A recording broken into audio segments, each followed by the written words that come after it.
नमस्कार विद्यार्थी मित्रांनो, हा व्हिडिओ त्या विद्यार्थ्यांसाठी आहे ज्यांनी 10वी ची एग्जाम दिली आहे आणि ज्यांना आता जेई मेन्स आणि ॲडव्हान्सची तयारी करायची आहे। तर तुमच्यासाठी S2 केमिस्ट्री हे इन्स्टिट्यूट कसं बेस्ट आहे या संदर्भात मी फक्त 3 ते 4 गोष्टी सांगणार आहे। यामध्ये पहिला पॉइंट आहे मित्रांनो, ते म्हणजे प्रत्येक बॅच मध्ये आपल्याकडे एकदम लिमिटेड स्टुडंट, म्हणजे प्रत्येक बॅच मध्ये आपल्याकडे फक्त 40 स्टुडंट असणार आहे की जेणेकरून प्रत्येक विद्यार्थ्याकडे वैयक्तिक लक्ष दिलं गेलं पाहिजे। मी पर्सनली शेखर आनंदे तुम्हाला ऑर्गॅनिक आणि इनऑर्गॅनिक केमिस्ट्री शिकवणार आहे आणि आमचे मित्र डॉक्टर सचिन इंगोले हे तुम्हाला फिजिकल केमिस्ट्री शिकवणार आहे। कारण जेई मेन्सची जी लेवल असते मित्रांनो, मेन्स प्लस ॲडव्हान्सची ही जास्त असते, त्याच्यामुळे तुम्हाला केमिस्ट्रीमध्ये सुद्धा ऑर्गॅनिक इनऑर्गॅनिक साठी स्पेशल फॅकल्टी आणि फिजिकल साठी स्पेशल फॅकल्टी भेटणार आहे। दुसरा पॉइंट मित्रांनो, ते म्हणजे डाऊट सेशन। तुमचे जे काही डाऊट्स असतील ते सकाळी 7 पासून संध्याकाळी 7 पर्यंत तुम्ही आम्हाला कधीही विचारू शकता। आम्ही ऑलवेज क्लासवर अवेलेबल असतो।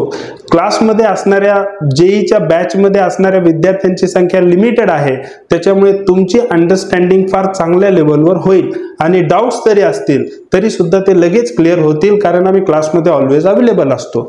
तिसरा पॉइंट जो आहे मित्रांनो, ते म्हणजे पेपर ॲनालिसिस।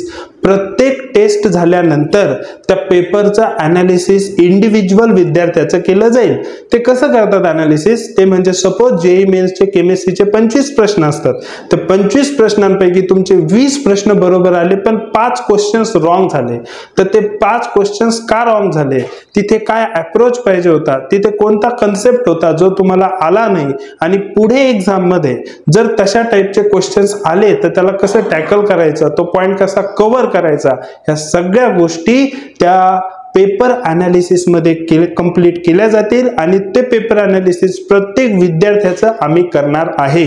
मित्रांनो, जर तुमच्या ह्या 3 ते 4 गोष्टी व्यवस्थितशीर कंप्लीट होत असेल तर माझा विश्वास आहे 100% तुमचं JEE mains plus JEE advance दोन्हींचा रिझल्ट फार चांगला येईल आणि तुम्हाला खूप चांगल्या IIT इन्स्टिट्यूटला ॲडमिशन होईल।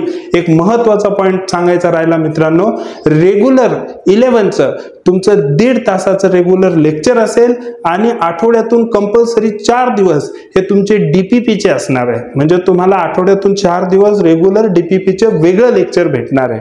ओके, तर या एक वेळेस S2 केमिस्ट्रीला भेट द्या, तुम्ही डेमो लेक्चर करून बघा आणि त्याच्यानंतर जर तुम्हाला आवडलं तरच तुम्ही जॉईन करा। Okay, thank you.